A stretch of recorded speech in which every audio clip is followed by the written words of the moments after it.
Hello friends, શિલ્પાસ કિચનમાં તમારું સ્વાગત છે। આજે આપણે બનાવીશું એકદમ ટેસ્ટી અને હેલ્ધી ફ્રેન્કી।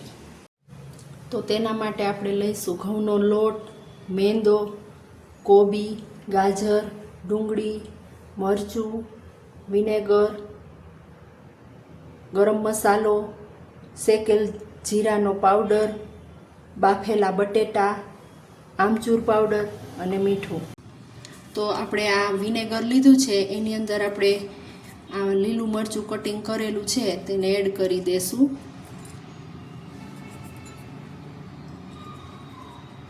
અને મિક્સ કરી લેશું। જો વિનેગર ન હોય તો તમે લીંબુનો રસ પણ યુઝ કરી શકો છો। તો એક વાસણમાં આપણે મેંદો એડ કરીશું, એમાં આપણે ઘઉંનો લોટ એડ કરી દેશું, સ્વાદ અનુસાર મીઠું એડ કરશું, થોડું તેલ એડ કરશું, બરાબર મિક્સ કરી લેશું।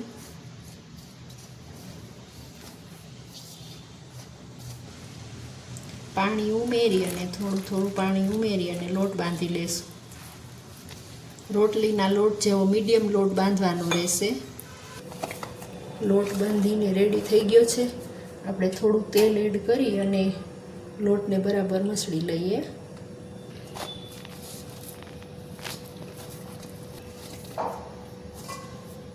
લોટ આ રીતે બંધાઈ ગયો છે। હવે એને 10 મિનિટ માટે રેસ્ટમાં મૂકી દઈએ। તો ફ્રેન્કી મસાલો બનાવવા માટે એક વાસણમાં આપણે લાલ મરચું પાવડર એડ કરીશું, જીરા પાવડર એડ કરીશું, હળદર એડ કરીશું, મીઠું એડ કરીશું, શેકેલ જીરા પાવડર એડ કરીશું, ગરમ મસાલો એડ કરીશું, આમચૂર પાવડર એડ કરીશું। બધું બરાબર મિક્સ કરી લેશું।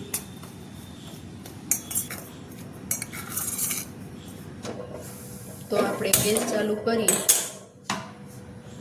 એક પેન ગરમ મૂકી દઈએ। સ્ટફિંગ બનાવવા માટે એક પેનમાં આપણે તેલ એડ કરીશું। તેલ ગરમ થઈ ગયું છે તો તેમાં આપણે લીલું મરચું એડ કરીશું, આદું એડ કરીશું, હિંગ એડ કરીશું, બધું બરાબર હલાવીને મિક્સ કરી લેશું।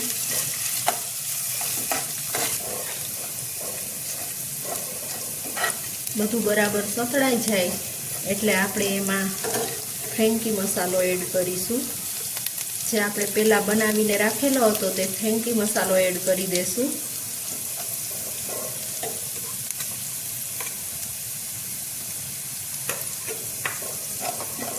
બરાબર મિક્સ કરી લેશું। બધું બરાબર મિક્સ કરી લઈએ। હવે તેમાં આપણે બાફીને બટેટા તૈયાર કરેલા હતા તે એડ કરી દેશું અને બધું બરાબર મિક્સ કરી લઈશું। સ્વાદ અનુસાર મીઠું એડ કરીશું। બટેટામાં મેં બાફતી વખતે નાખેલું હતું એ પ્રમાણે એડ કરવાનું રહેશે।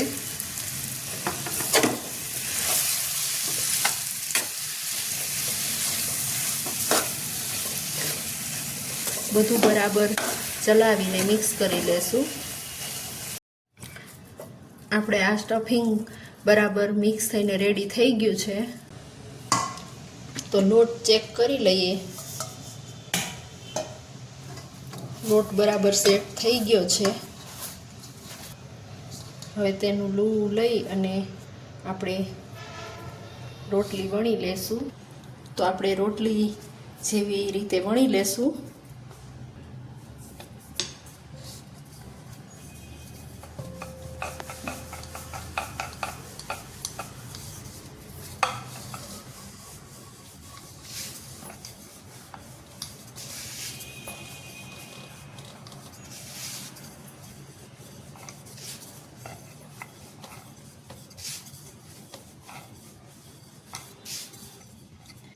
આ રીતે આપણે પાતળું રોટલી જેવું વણી લેવાનું છે।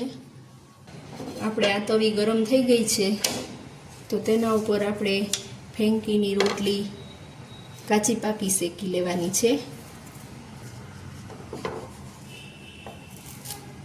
તો આપણે બીજી સાઈડ પલટાવી લઈશું.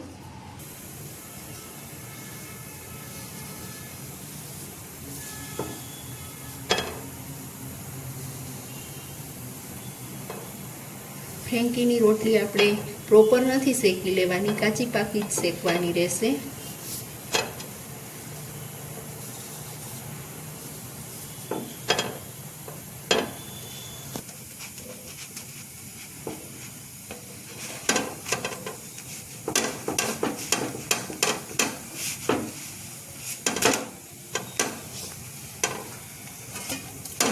આ રીતે બધી શેકી લેવાની રહેશે. સ્ટફિંગ ઠંડુ થઈ ગયું છે તો આપણે કટલેટ માટે રોલ વાળી લેશું.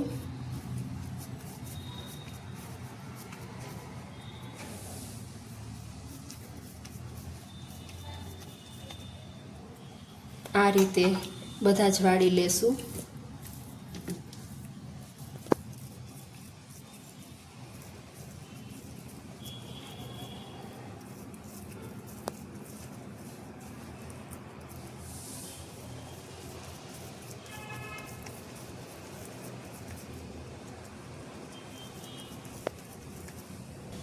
તો એક વાસણમાં આપણે સલાડ માટે કોબી એડ કરી દઈશું, ખમણેલું ગાજર એડ કરી દઈશું અને ડુંગળી એડ કરી દઈશું.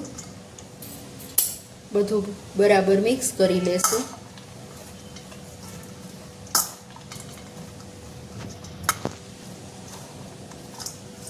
તેની અંદર તમે ચાટ મસાલો એડ કરી શકો છો. તવી ગરમ થઈ ગઈ છે, તેના ઉપર આપણે તેલ એડ કરીશું.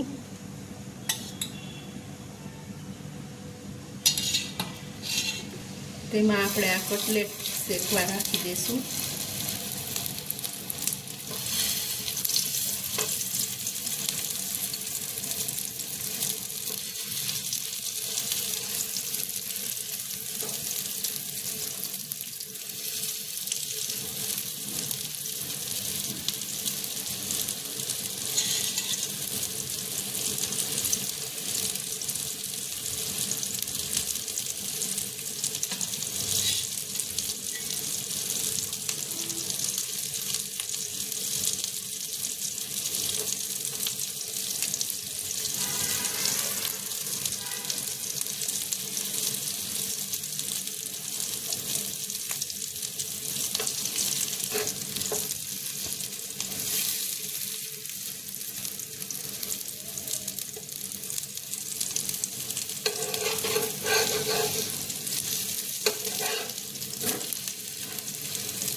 આ રીતે આપણે બંને બાજુ તેલ એડ કરી અને ધીમા તાપ ઉપર શેકી લેશું. આ રીતે બધા કટલેટ લઈ લેશું. આપણે તવી ઉપર આપણે તેલ એડ કરી દેશું. કાચી પાકી શેકેલી આ રોટલીને પાછી આપણે તવી ઉપર શેકી લેશું. બંને સાઈડ આપણે તેલ લગાવી લેશું.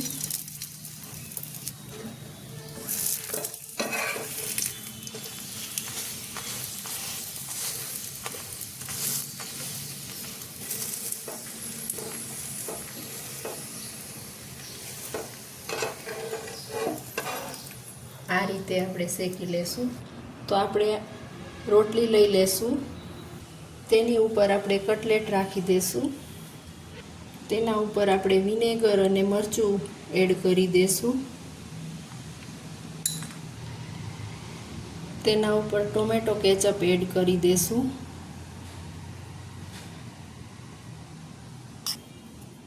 તેના ઉપર આપણે ફ્રેન્કી મસાલો એડ કરી દેશું. તેના ઉપર આપણે સલાડ પાથરી દેશું.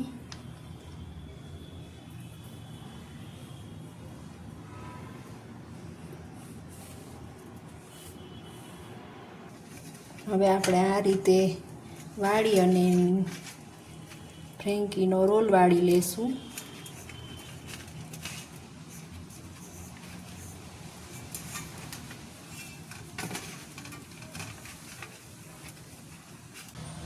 તો આપણી ફેંકી બનીને રેડી થઈ ગઈ છે. તો આપણે સર્વિંગ પ્લેટમાં સર્વ કરી લેશું.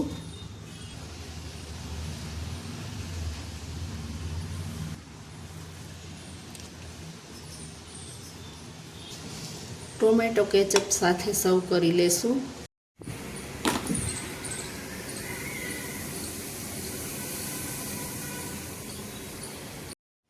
જો તમને મારો આ વિડીયો પસંદ આવ્યો હોય તો વિડીયોને લાઈક કરજો, શેર કરજો અને મારી ચેનલને સબસ્ક્રાઈબ કરજો. બેલ આઇકન દબાવવાનું ન ભૂલતા.